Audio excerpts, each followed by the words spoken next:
Hi everyone, Sam here from Wiggle. Today we're going to be looking at the latest and greatest upgrades for your gravel bike. Now we've got a very nice but pretty standard Vitus substance here, so we're going to see what we can do to spice it up a little bit. Now one of the most effective places to spend your money in terms of an upgrade are the wheels. Now we've got here some of the WTB wheels, however something you might want to look at, some of the DT Swiss GRC 1400s. Now they sound pretty good. They're also pretty light as well. These are carbon. They've got a 42mm deep rim. They've also got DT's 240 hub with a ratchet system, so they're very smooth running. They've also got straight pull aero spokes, so they're a very stiff wheel. Now they do come with the tubeless strip already installed, and in the bag you'll also get valves. So it's very clear how DT Swiss want you to be running these wheels, and really you're not going to want to be running tubes in your gravel bike anyway. They're also super wide as well, so you're going to end up with really nice tyre profile. So today we're going to be pairing these wheels with a set of WTB Senderos. Now they're 47mm wide, which is the same width as the ones we've currently got on the bike. However, they have a lot more tread on them. They also have WTB's SG2 puncture protection underneath the tread. So if you're running these tubeless, you're going to be hard pressed to catch a puncture. Another really cool thing about these tyres is that they are made up of two different compounds of rubber. The middle is a much harder compound, which allows you to roll faster on kind of hard pack and tarmac, whereas the outer lugs are made of much softer rubber, a much softer compound. So if you show it a corner, it's going to have a lot of grip in there and you're not really going to have to worry.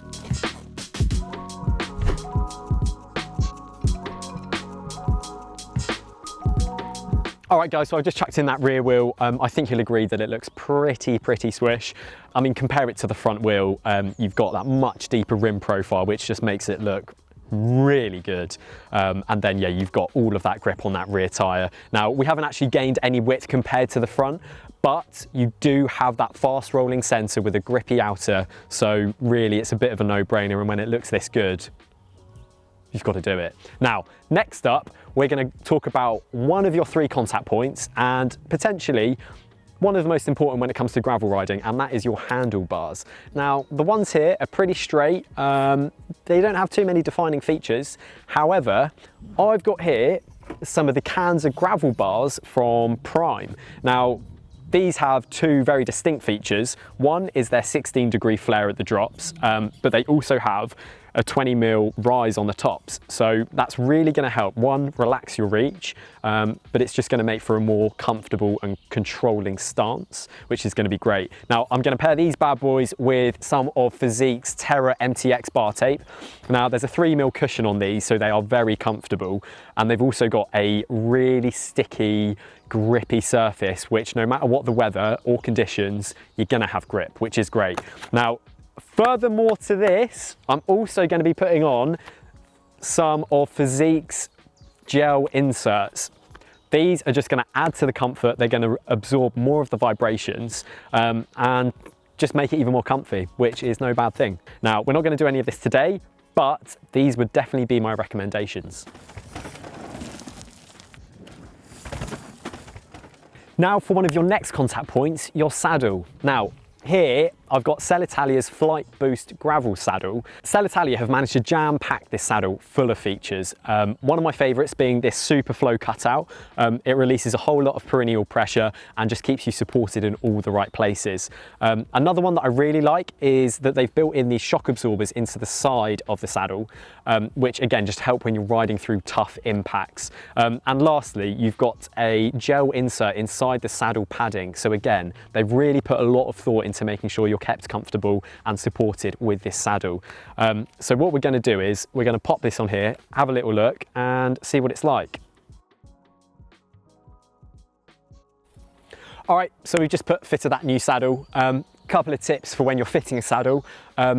If you're unsure about where to be positioning it, it's always a safe bet to start in the middle of the saddle rail measurements and always keep it nice and level. Obviously you can make changes from then onwards, but you know, have a little look, have a little play, and don't be afraid to make a few changes. Now when you're making changes, you know, doing a little bit at a time is always best, because you don't want to make a massive difference and completely miss the mark. So whether you move it forwards or backwards, just give it a go. Just make sure you feel supported. You want your sit bones to be supported. Now, one other little thing to bear in mind is different saddles have different stack heights, and you might want to change your saddle height just to accommodate for that. But do bear in mind that that's something that could change. Obviously, saddles are very personal, but this is one I would definitely recommend.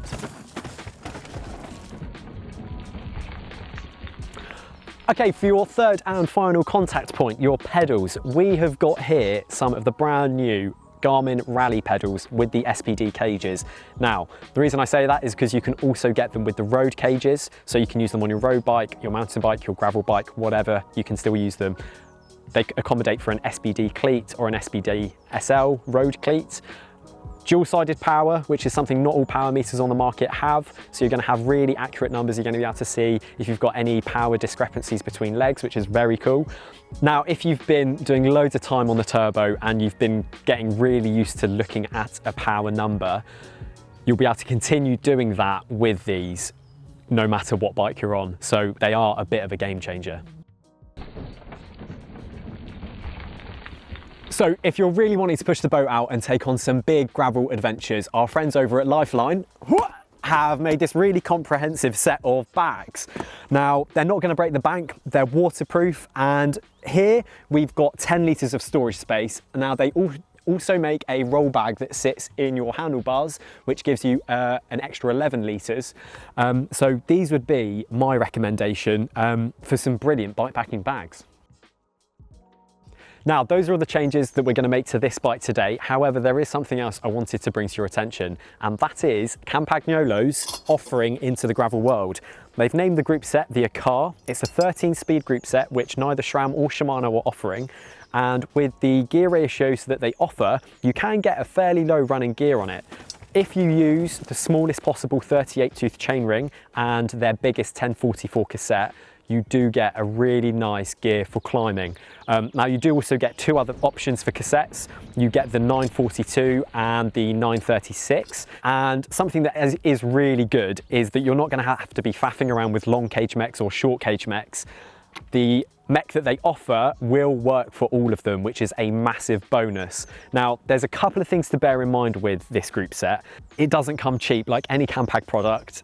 The Groupset is £1,500, which isn't too far off of what Shimano's GRX Di2 system will cost you. Now, obviously, this is mechanical, not electronic, so do bear that in mind.